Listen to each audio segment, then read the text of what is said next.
Alien girl pulls human from a crashed skimmer, but human finds her face in his black box. Hello everyone. Before we begin today's story, I have a small favor to ask. Please hit subscribe and turn on the notification bell so you never miss our channel's new videos. It's quick, free, and the best way to support us in bringing you more dramatic stories. Your support means the world to us. Where are you watching from? Drop your city or country in the comments below. Thank you very much. Now, let's return to our main character. The wind howled across the canyon floor as the skimmer's smoking frame lay half-buried in dust, its metal panels cooling with soft clicks against the cold desert night. Ethan Cole tasted ash in the back of his throat as consciousness flickered in and out, the cracked visor of his flight helmet revealing only flashes of starlight and drifting sand. His ears rang with a dull hum, the kind that made everything feel far away, as though the world had been wrapped in cotton. He tried to breathe, but the harness dug into his ribs, pinning him against the tilted pilot's chair. Sparks snapped somewhere behind him, followed by the soft whir of failing systems winding down. His oxygen gauge displayed a flickering red bar, barely holding steady. Ethan blinked slowly, trying to understand how the skimmer had dropped out of the sky so suddenly. A vibration trembled through the metal beneath him. A footstep, then another, too light to be human boots on alloy. He strained to turn his head, but the visor only showed a violet blur moving toward the shattered side panel. His heartbeat stumbled. The shape knelt, fingers tracing the bent frame as if reading the metal's story through touch. A faint glow shimmered across skin the color of dusk, and for a breath, the glow reflected softly on Ethan's visor like a muted lantern. The figure leaned in. He felt cool air rush in as metal shifted. The harness released with a hiss, freeing his chest. His body slid forward gently, guided by a steady grip that held him as if he weighed nothing. No words, just calm movements and the rhythmic sound of her breathing, slow, measured, grounding. She eased him out of the wreck, one careful motion at a time, her strength precise and controlled. Ethan's boots scraped over dust and broken glass as she led him away from the ruined skimmer. The ground felt solid again, though the world still tilted slightly. He could hear the night, wind brushing over stone, the distant hum of canyon insects, and her quiet footsteps matching his strained breaths. He wanted to ask who she was, why she had pulled him from the burning wreck, but the words never formed. All he could see was the gentle glow of her skin and the steady way she kept his weight from collapsing. When she finally set him down beneath a rocky overhang, her silhouette paused, as if making sure he could sit upright. Ethan felt the cool stone press against his back, grounding him in the moment. His visor dimmed further, warning lights fading like tired fireflies. Just before his vision slipped, he saw her turn slightly, the faint reflection of starlight tracing the curve of her cheek. A stranger, an alien girl, the one who had pulled him back from the edge of darkness without saying a single word. The first thing Ethan noticed when he woke was the faint warmth against his face, like sunlight filtered through tinted glass. He blinked, vision adjusting to the dim glow dancing across the stone ceiling of the small alcove. Someone had placed a compact thermal lamp near him, its orange halo pulsing gently, casting soft light over the rocky walls.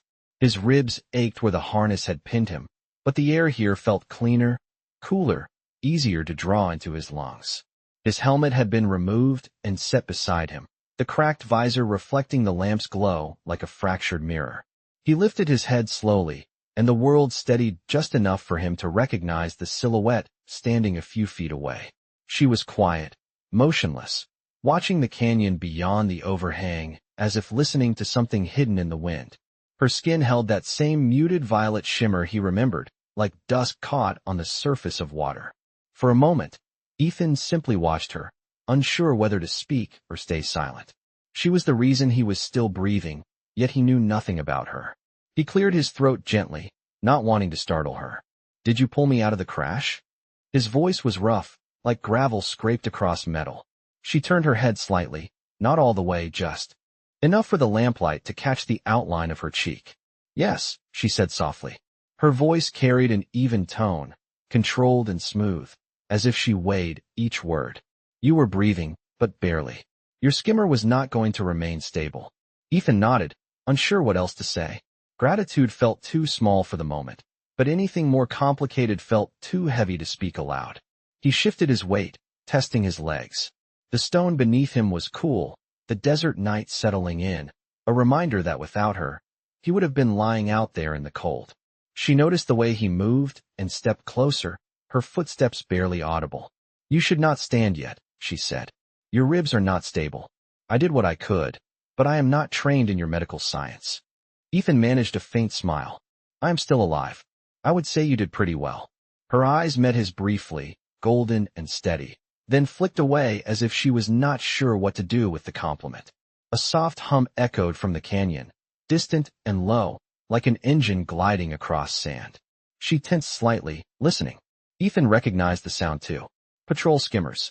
Search teams. But they were too far to tell whether they were friendly or not.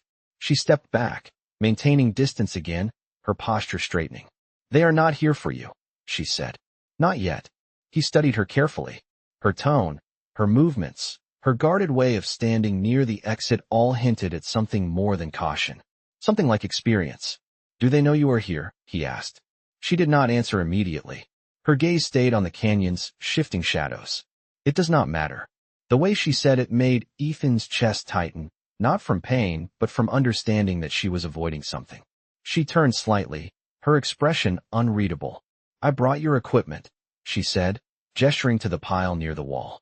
His pack, his data slate, and most importantly, the small black module from his suit's back panel. The black box recorder. He swallowed, remembering the last blurry seconds before the crash. "Thank you," he said quietly. She inclined her head once, a small gesture of acknowledgement, then looked out again into the dark canyon. Ethan followed her gaze, feeling the quiet settle around them, the lamp's soft glow drawing a thin circle of warmth in the cold desert.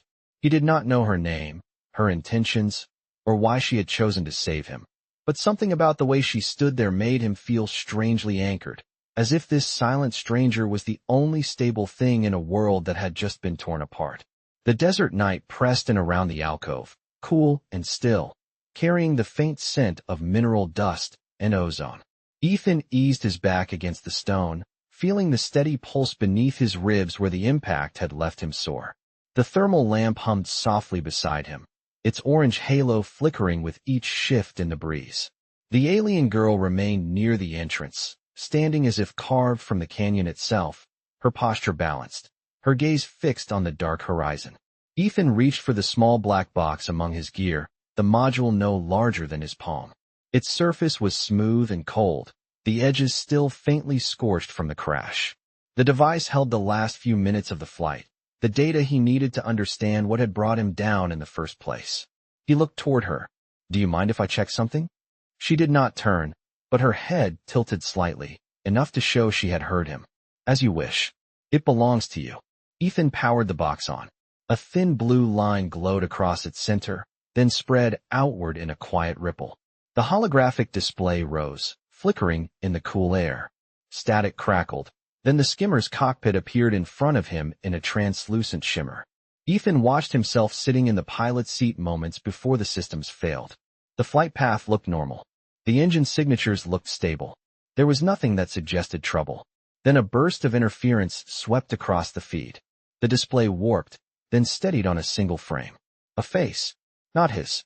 Not human. Ethan's breath caught. The image was blurred by the distortion, but the glow of violet skin was unmistakable, a silhouette outlined by emergency strobes. The same shape he had seen standing over him in the wreck. The same faint shimmer that now reflected in the thermal lamp's glow. He raised his eyes toward her slowly. She remained still. Only the slightest tightening of her shoulders betrayed that she knew exactly what he had seen. "That was you," Ethan said quietly. It was not an accusation, just the truth filling the space between them. She did not answer at first. Her hand brushed lightly against the stone wall beside her, as if grounding herself before speaking. "The skimmer crossed restricted airspace," she said. "Your systems detected a presence." "Mine." Ethan frowned. "You were out there before I crashed?" She nodded once. "I was trying to warn you. The canyon fields distort your instruments. You lost control before you realized it." Ethan looked down at the projection again. The frame shifted slightly, stabilizing on her face. Calm. Focused. Not hostile. Not threatening. Just present. You saved me twice, he murmured. She did not meet his gaze. Do not mistake circumstance for intention. I was nearby. That is all. Ethan could hear the hesitation under her steady tone, like a thin thread of uncertainty. As if saving him had been a choice she did not expect to make. As if standing here with him now was something she had not planned. The canyon wind picked up, brushing against her long dark hair and carrying the faint metallic hum of distant patrols. She turned slightly toward the sound, tension returning to her stance. We should not stay much longer, she said. The search teams will sweep the area at dawn. Ethan pushed himself upright, ignoring the dull ache in his ribs. Then tell me your name, he said softly. I would like to know who I owe my life to. She hesitated, the glow of the lamp outlining the gentle curve of her cheek as she finally turned to face him fully for the first time. Her golden eyes held a depth he had not noticed before, steady and quiet, like a truth she had kept hidden too long. My name is Celira, she said. And you owe me nothing. The thermal lamp's glow dimmed slightly as the night deepened, and a thin veil of cool air drifted through the alcove, brushing against Ethan's skin. Celira stepped closer to the entrance, her posture calm yet alert, as though the canyon itself had become a living thing she understood better than anyone else. Ethan watched her for a quiet moment, remembering how she had said her name with such restraint, as if offering it was an unnecessary detail rather than a bridge between two strangers. He adjusted his breathing, easing the ache in his ribs. Celira, he said gently, testing the weight of her name in the silent air. She looked over her shoulder, the golden reflection in her eyes catching the lamp's soft light. Yes. I want to understand why you helped me, he said. You could have walked away. Celira turned fully this time, folding her arms lightly, her expression unreadable but not unkind. You ask as if choosing to help someone is unusual. It is unusual when I do not even know what you were doing in that canyon before the crash, Ethan replied. Her gaze dipped slightly, not in guilt but in thought, as though she was considering how much she was willing to reveal. I was gathering readings, she said. There are energy fluctuations along this ridge that affect flight paths. Your skimmer entered the unstable zone before your instruments could adjust. Ethan nodded slowly, remembering how the readings had spiked moments before everything failed. So you were out there alone? I am often alone, she said simply. The way she said it left no room for pity, only fact. A faint breeze drifted in, stirring the end of her dark hair. Ethan shifted slightly, feeling curiosity prick at him again. Is it safe for you to be out here? She glanced toward the canyon. Safe enough. I know where to step. There was something about her voice that held steady confidence, not arrogance, just quiet certainty shaped by experience. Ethan leaned back, letting the stone support him.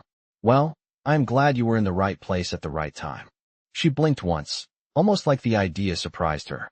Right place, she repeated softly, as if testing the phrase. Ethan reached for his canteen, unscrewing the lid slowly as his bruised shoulder protested. Celira noticed instantly and stepped closer with a fluid motion. Allow me, she said.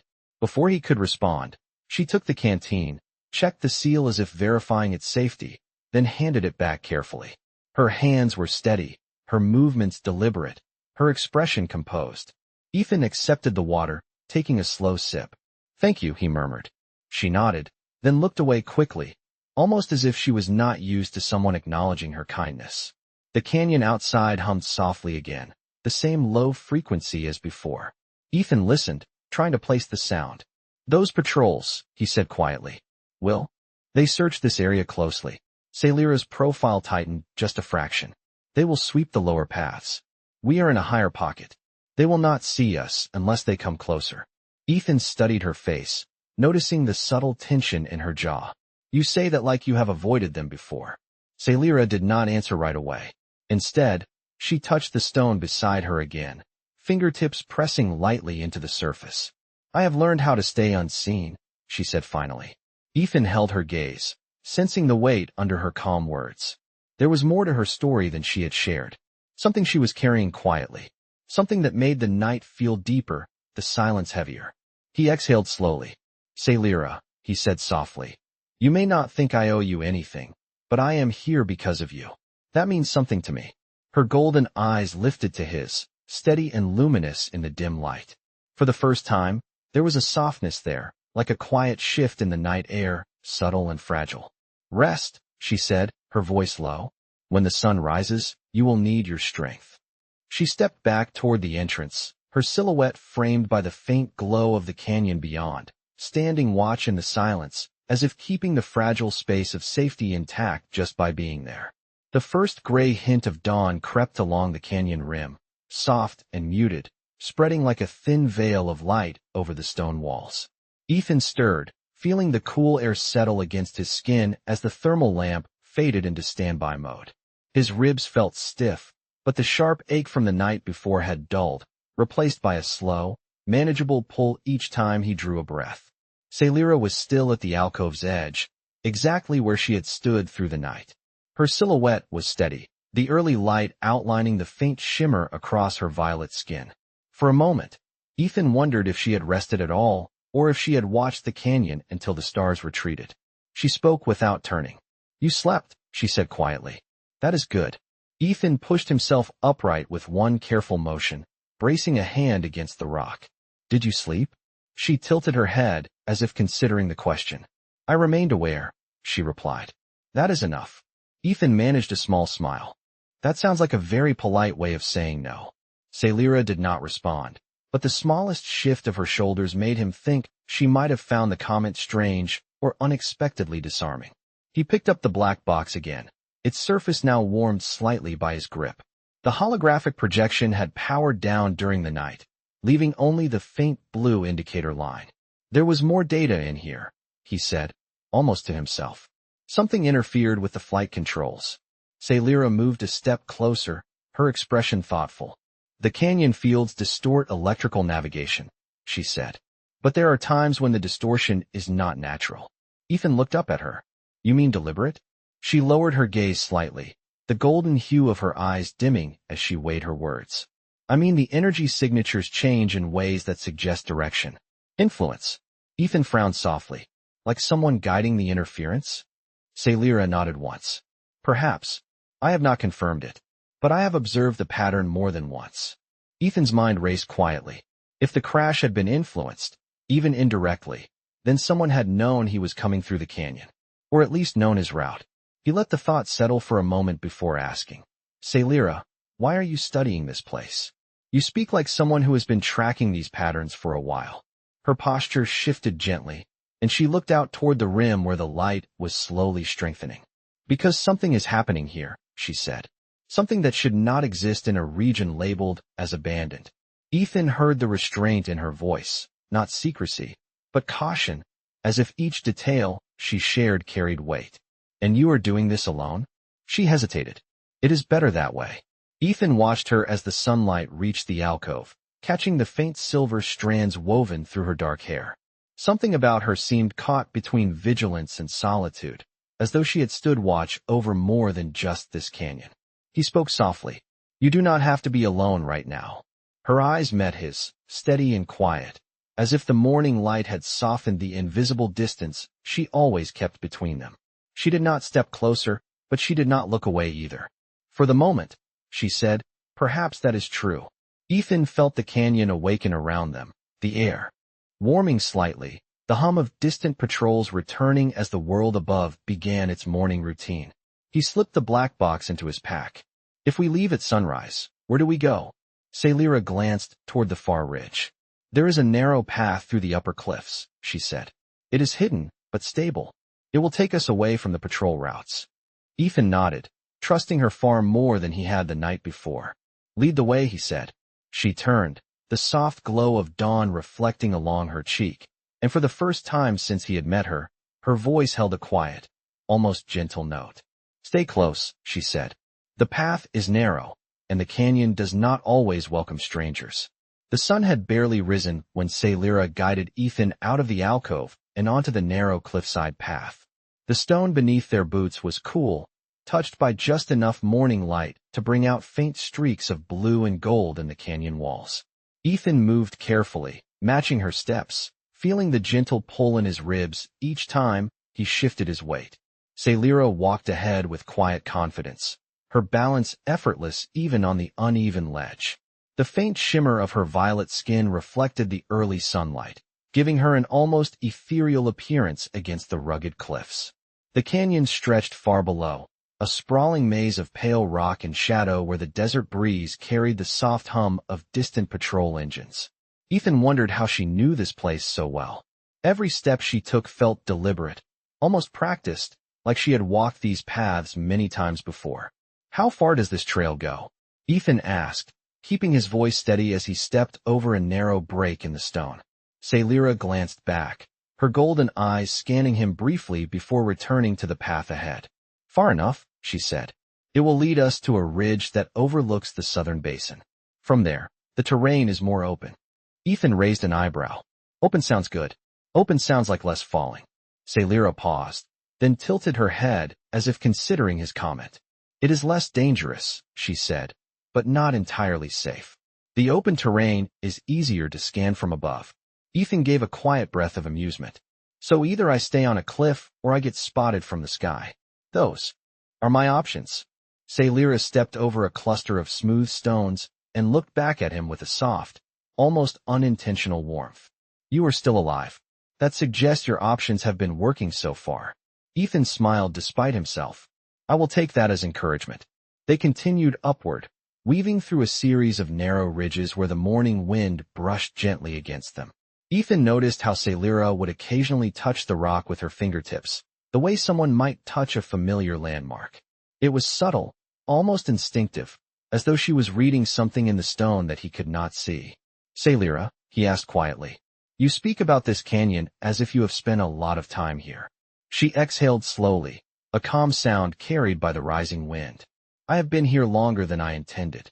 Ethan waited, sensing she was deciding how much to share. After several quiet steps, she continued, "My people do not come here. They consider this region unstable, abandoned." Ethan frowned. "But you knew how to move through it like it was home." Sailira's gaze settled on the distant ridge. It became familiar over time.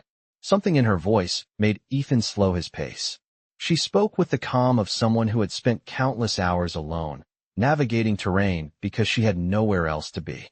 "Were you sent here on a mission?" Ethan asked gently. She hesitated. The morning light caught her profile, revealing something unguarded in the soft curve of her expression. "No," she said quietly. "I came here by choice." Ethan heard the weight behind the words. He did not press further. Instead, he asked, "Is this trail always this narrow?" Sailira looked back at him with a faint hint of amusement. "This is the widest part." Ethan blinked. "The widest?" "Yes," she said. "But do not worry. I will not allow you to fall." Her tone was steady, not dramatic, simply a promise she intended to keep. They reached a ridge where the stone flattened just enough for Ethan to catch his breath.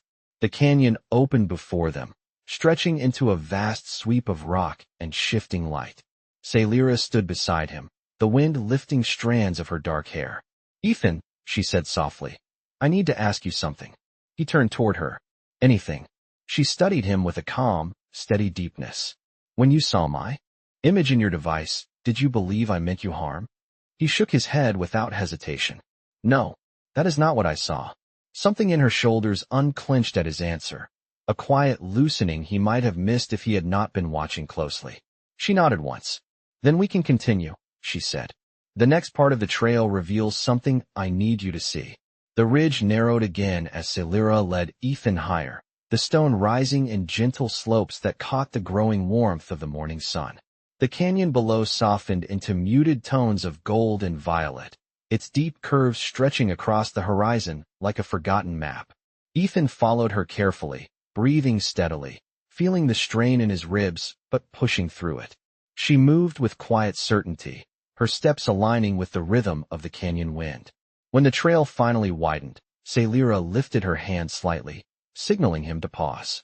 "Look there," she said softly. Ethan stepped beside her, bracing one hand against the warm stone. Below them, nestled between two sweeping ridges, lay an expanse of smooth, circular terrain that did not match the natural rock formations around it. The surface was too even, too polished, and it reflected sunlight with an almost metallic sheen. "What is that?" Ethan asked. Sailira's eyes lingered on the basin, as if searching for something just beneath the surface. I believe it is connected to the interference you experienced, she said. Ethan studied the basin more closely. The shape resembled a landing depression, but there were no scorch marks, no debris, nothing to indicate a recent arrival or departure.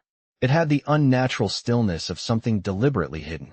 I have never seen anything like it, Ethan murmured. Few have, Celira replied. She stepped forward, placing her hand lightly on the rock wall, as if anchoring herself to the moment. The fluctuations you encountered originate here. I have tracked them for some time. They pulse in intervals, as if responding to something. Ethan lowered himself to a crouch despite the tug of pain in his ribs, observing the circular surface from a lower angle. The basin truly looked as if it had been carved rather than formed. So your research was not random, he said thoughtfully. You were studying this specifically. Celira nodded once, her expression calm, but layered with something deeper. Yes. And now, you have seen it as well. Ethan turned to her. Why show me this? She looked at him, golden eyes steady. Because you were drawn into it, she said. You deserve to understand what you crossed. A gust of wind swept across the ridge, brushing Celira's dark hair across her shoulder. Ethan noticed how the light revealed subtle patterns along her skin, iridescent markings that glimmered faintly under the sun. He wondered if those patterns shifted with her emotions, though she held herself with such controlled composure that he could not be certain. Celira, he said gently, what do you think this place is?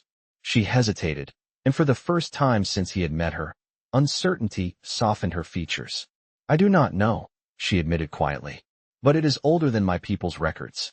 And each time I have tried to reach its center, I have felt the same distortion that brought your skimmer down. Ethan absorbed her words slowly. So you cannot get close. Not without risk, she said. And I do not know what lies beneath its surface. Ethan straightened and looked out over the basin again. The stillness was unsettling, like a breath held too long. If it is that dangerous, he said, why keep returning? Celira lowered her gaze to the ridge, her voice barely above the whisper of the wind. Because something here does not want to remain hidden, she said. And I believe it will reveal itself soon. Ethan felt the weight of her words settle into the morning air. He looked at her with quiet understanding. Whatever this is, he said softly, you do not have to face it alone. Celira met his eyes, and for a moment, something unspoken passed between them, a fragile yet steady thread of connection. Then stay close, she said, her voice calm but touched with a rare warmth. The next stretch is where the canyon begins to respond. Celira moved along the ridge with a quiet purpose, guiding Ethan to a narrow descent carved into the stone. The air changed as they approached it, carrying a faint tremor that brushed lightly against Ethan's skin, like a soft vibration humming just beneath the surface of the canyon. He paused, sensing the subtle shift. Is that the distortion? He asked. Celira glanced back at him, her expression calm but focused. Yes. It grows stronger the closer we move. Toward the basin's center. Do not be alarmed. It is uncomfortable, but not harmful at this distance. Ethan nodded and followed her down the slope, feeling the hum deepen slightly with each step. The stone underfoot seemed warmer here, touched by an energy he could not explain. Sunlight filtered over the ridge, spreading across the basin's smooth surface, making it gleam with a pale metallic sheen. As they descended, Ethan noticed faint patterns etched into the stone around them. They were almost invisible at first, but the morning light revealed thin lines that curved in spirals and intersecting arcs, as if the canyon itself had been inscribed with a language he did not recognize. Were these always here? He asked softly. Celira traced her fingertips along one of the patterns. Some are new, she said. They appear after each fluctuation. Ethan leaned closer to examine the markings. They were shallow, smooth, and impossibly precise, as if carved by something that did not rely on tools. It is like the canyon is drawing itself, he murmured. Celira studied him for a moment, then continued forward. The ground reacts when the energy builds, she explained. I cannot predict how long until the next pulse. Ethan kept pace beside her, watching the way her gaze swept the terrain with a familiar wariness. And you have been following these patterns alone? He asked. Yes, she replied. There was no one else to listen when I said this place was changing. Her voice was steady, but the quiet underneath it carried the weight of being overlooked, unheard, for far too long. Ethan felt a tug of empathy, stronger than he expected. People should have listened, he said. She gave no answer, but her eyes softened briefly before she turned toward the basin. They reached the edge of the circular terrain, where the polished rock stretched outward like a giant mirrored plate. Ethan stepped onto it carefully. The surface was smooth and cool, and as he placed his foot down, the faint hum beneath him rose gently in pitch, as if acknowledging his presence.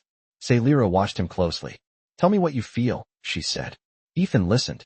The vibration was subtle, steady, but not unpleasant. "It feels like a signal," he said, "like something is transmitting through the ground." Sailira nodded. "It may be. I believe this place is not just reflecting energy. It is receiving something." Ethan's eyes widened slightly. "Receiving from where?" Sailira looked up at the open sky, her expression thoughtful. "If I knew that," she said softly, "I would no longer be searching." A soft breeze lifted the ends of her dark hair as the hum shifted again, gaining a faint rhythmic pattern. Ethan strained to listen. "That is new," she said quietly. "The pulses rarely align."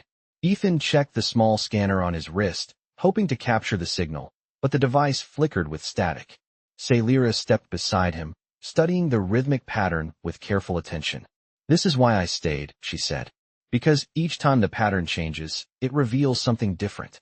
Ethan turned to her. "What does this one tell you?" Sailira looked toward the far edge of the basin, her voice low and steady. "It tells me something is waking," she said, "and it knows we are here." Ethan felt a quiet shiver trace down his spine, not from fear, but from the sheer strangeness of the moment.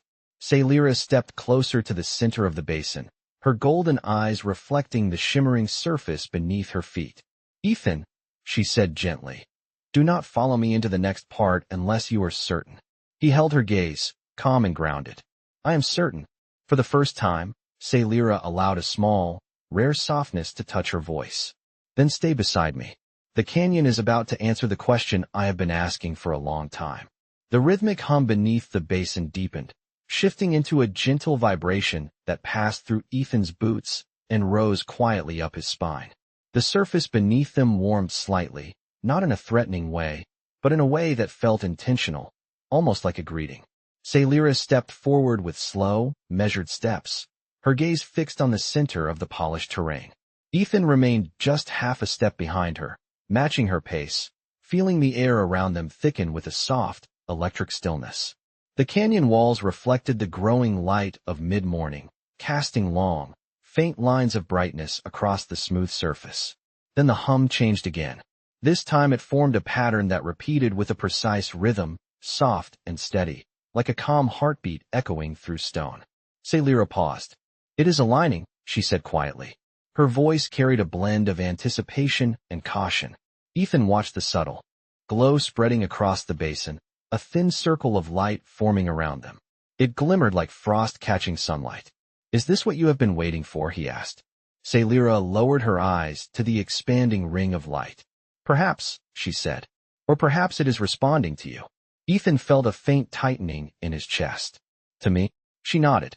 "The pattern changed the moment you stepped on the surface. It has never done that before. It may be recognizing something in your presence." Ethan shook his head gently. "I am just a pilot." Sailira looked at him with a quiet depth. "You may be more than that to this place." The ring of light shifted again, slowly expanding outward until it reached the basin's edge. When it did, the vibration softened into silence, leaving the air perfectly still. A moment passed.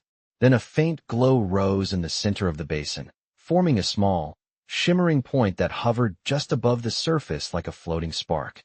Ethan exhaled slowly. "It is reacting." "Yes," Sailira whispered. Her golden eyes reflected the light, giving her an almost luminous presence. The spark grew slightly, stretching upward in a thin line before softening into a shape that resembled a small, drifting sphere. It emitted no sound, only a gentle radiance. Ethan felt no fear, only an overwhelming sense of curiosity. "What is it?" Sailira watched the sphere with quiet reverence. "I do not know," she said, "but I believe it is a message." Ethan stood still, letting the sphere hover closer. It stopped a few feet away, glowing warmly, and for a moment Ethan felt as if it were observing them, learning their presence the same way a person might study two strangers entering a room. Celira stepped forward slowly. If it is a message, she said softly, it is not meant to harm us. Ethan nodded, guided by an instinct he could not explain. It feels like an answer. The sphere pulsed once, bright and calm, then drifted backward, as though inviting them to follow. Celira's voice dropped to a gentle tone. Ethan, she said, there is something I must tell you. He turned to her. Her expression held both serenity and truth, the kind that only comes when someone has carried a secret for far too long. I did not come to this canyon seeking data, she said. I came because I felt the pulses long before I ever stepped foot near this place. They were calling. Ethan listened, the sphere's glow reflecting softly in his eyes. Calling for you. She nodded once. Yes. And when you crashed, the pulse changed. It shifted toward your skimmer, as if guiding me to you. Ethan felt a quiet awe settle around them. So we were meant to meet here. Perhaps, she said, her voice a soft breath against the canyon's silence. Or perhaps the canyon knew we would understand each other. The sphere pulsed again, brighter, then slowly descended until it touched the basin's surface. The glow spread outward in a final gentle wave before fading into the polished stone. The hum returned, softer now, like a faint echo. Celira lowered her gaze, her expression thoughtful. It has shown us all it will for now. Ethan stepped closer to her, the quiet of the canyon wrapping around them like a protective veil. Celira, he said, whatever this place is, whatever it is trying to say, you will not face it alone. Not anymore. Celira lifted her eyes to his, and in the calm golden light there was something new, something earned, something quietly shared. She did not speak. She did not need to. The canyon answered for her in its gentle silence, carrying the unspoken truth between them with the ease of a morning breeze.